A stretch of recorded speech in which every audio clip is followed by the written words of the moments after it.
अस्सलाम वालेकुम साथियों, मेरा नाम है नसरुल्लाह गिलानी। साथियों, आप बखूबी वाकिफ हैं घोटकी डिस्ट्रिक्ट इंडस्ट्रियल एरिया। ये क्या बकवास मार रहे हो?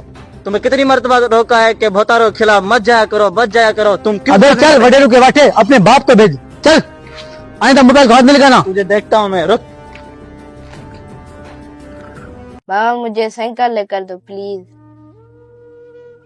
बेटा इंशाल्लाह साइकिल भी लेंगे। लोग यूट्यूब पे मुझे फॉलो करते हैं, मोनेटाइज भी हो चुका है। एक बार यूट्यूब फैमिली बढ़ जाए, वहां से कुछ रकम आ जाए तो मैं सारे अखराजात पूरे करूंगा आपके इंशाल्लाह। बाबा, स्कूल के कुछ दोस्त बता रहे थे कि जो इन वडेरों के खिलाफ बातें करता है उसको शहीद करवा दिया जाता है। अगर आपको कुछ हो गया तो? नहीं बेटा, ये बहुत लोग बड़े डरपोक होते हैं, ये मुझसे मुकाबला नहीं कर सकते। हाँ, मगर चुपके से वार कर सकते हैं।